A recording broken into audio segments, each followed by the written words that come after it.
Palm oil producers say it is inaccurate to direct much of the blame for the haze blanketing Southeast Asia towards the industry when they are not responsible for the fires.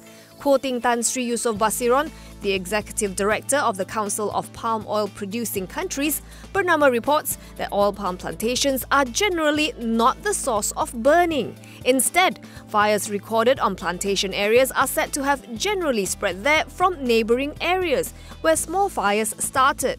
He stressed that forest fires are a global problem, citing recent wildfires in Russia, Australia and California. Yusof said it was troubling that critics practiced a double standard, calling out developing countries while ignoring other bigger fires elsewhere.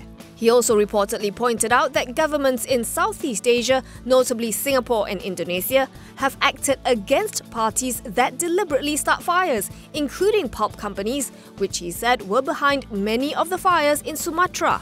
Yet, it is palm oil products, not paper products, that have borne much of the criticism outside the region.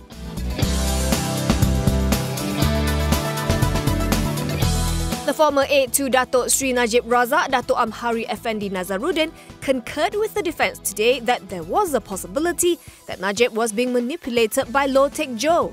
During cross-examination in the 1MDB Tenor trial, Tan Sri Muhammad Shafi Abdullah reminded Amhari that he had called Loh a master manipulator and asked if the then Prime Minister could have been duped and used by Loh, to which Amhari agreed. The defence lawyer then cited an article by The Edge published last June, which revealed an email between PetroSaudi International executives Patrick Mahoney and Tariq Obaid. The email, sent in August 2010, shows that the two men were plotting with Loh to conceal from Najib the fact that 1MDB would incur a $500 million loss on investment from the 1MDB PSI business collaboration. Instead, they would impress upon Najib how important it was for 1MDB to quickly invest another $500 million with them. This, Shafi claimed, shows that things were done behind the PM's back in complete dishonesty by the trio.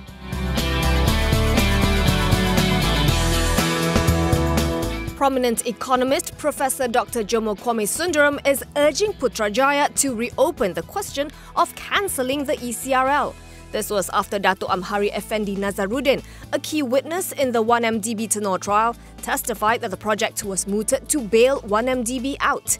Jomo says the government is now presented with a huge opportunity to take another look at whether to proceed with the project, which he believes would be a white elephant. Plus, he points out that the government will have to continue subsidizing the railway, creating a permanent albatross on the Malaysian economy.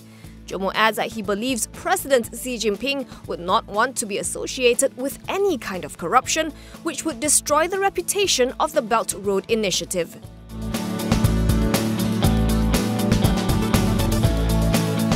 Think Tank Ideas is proposing that the government reward companies that pay higher salaries to make its idea of shared prosperity a reality.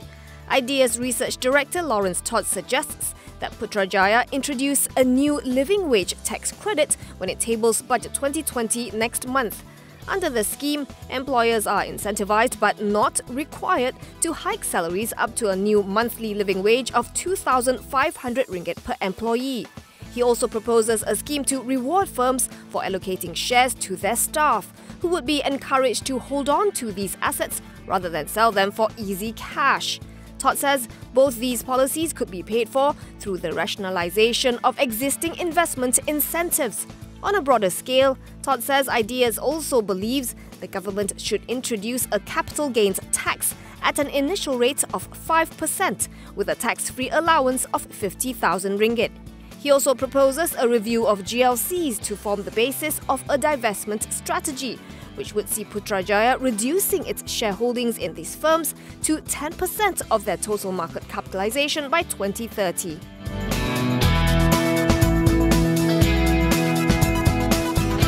Aurora Mulia, a firm linked to tycoon Tan Sri Syed Mokhtar Al-Bukhari, has bought another 2.7% stake in Media Prima.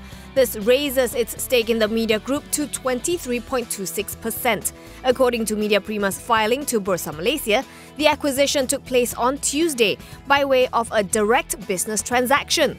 The group did not reveal the purchase price. Bloomberg data shows that the purchase was done in a single off-market transaction at 60 cents a share. This values the block at 18 million ringgit.